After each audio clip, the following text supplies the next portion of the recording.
Alors maintenant qu'on a vu tout ça, on va gérer le contenu de nos cellules. Alors on va essayer de revenir un peu hop là, dans une grille normale. Donc on va mettre ici répète 2. Ok, on peut enlever grid column ici. On laisse le gap, très bien. Et c'est à peu près tout, voilà, on arrive sur notre grille de départ.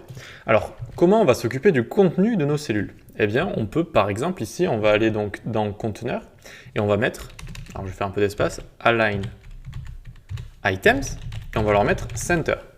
Et là, vous voyez que eh bien, les items sont centrés, un peu si vous avez déjà vu avec Flexbox, qu'on a vu dans une autre formation, ils sont centrés sur Y, d'accord? L'axe des Y ici, ils sont centrés donc du coup sur l'axe des Y, et voilà, ils sont tous centrés ici.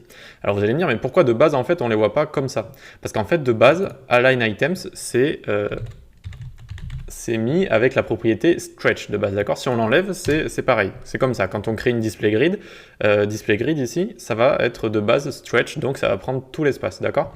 Et donc ça, on peut le changer. On peut changer du coup le contenu de nos cellules et le faire centrer. On peut aussi le mettre à la fin de la cellule, on peut le mettre aussi au début, et voilà à peu près ce qu'on peut faire. Donc on va le remettre sur center, nickel, et donc on va voir la deuxième propriété. Donc là, on aligne sur les Y, et donc maintenant on va vouloir aligner sur les X, et donc normalement aussi si vous avez vu avec Flexbox, ça se ressemble un petit peu là, eh bien on utilise Justify Items, et donc là on va faire Center, et donc là c'est bon, c'est centré sur les Y et sur les X, d'accord? Donc là si je l'enlève, tac, vous voyez c'est différent maintenant, c'est sur l'axe des X, donc là ça centre sur l'axe des X, donc maintenant si on centre sur l'axe des Y et des X, eh bien ça fait comme ça, notre contenu il est mis comme ça. Donc ici, sur Justify Items, on peut mettre aussi également End et Start. D'accord? Nickel. Donc voilà, c'est tout ce qu'il y a à retenir. Hein. C'est vraiment, dès que vous voyez Justify, de toute façon, que ce soit dans Flexbox ou CSS Grid, eh bien c'est l'axe des X. Dès que vous voyez Align, c'est l'axe des Y. Il faut se dire ça à chaque fois.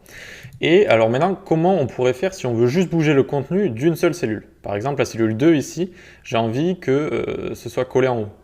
Eh bien, je vais aller à la cellule 2, tout simplement, et je vais faire align self, donc aligne-toi, mais que toi, on pourrait dire, voilà, que toi, et on va lui dire end, start, pas end, start, hop là, et du coup, ça va aller tout en haut de l'axe des Y, et ça va aller au start, au début, d'accord?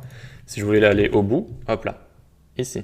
Et donc voilà, donc ça c'est vraiment pour si on a envie ensuite de gérer unité par unité, d'accord, cellule par cellule, on peut aller dans la classe et faire align self, donc pour la cellule ça va aller override, ça va aller passer outre ici, et donc on va pouvoir la placer comme on veut. Et donc évidemment il y a align self, mais il y a aussi, vous l'aurez deviné, justify self, et donc par exemple si on met end, tac, il va venir se coller ici. Vous voyez, donc ça va vite devenir très intéressant, hein. Vous allez voir quand on va faire des petits projets, pour placer notre contenu et tout, toutes ces petites propriétés sont vraiment intéressantes pour s'en occuper, tout simplement. Allez, on se donne rendez-vous à la prochaine session, si vous avez bien compris, encore une fois, et n'hésitez pas à poser des questions en commentaire.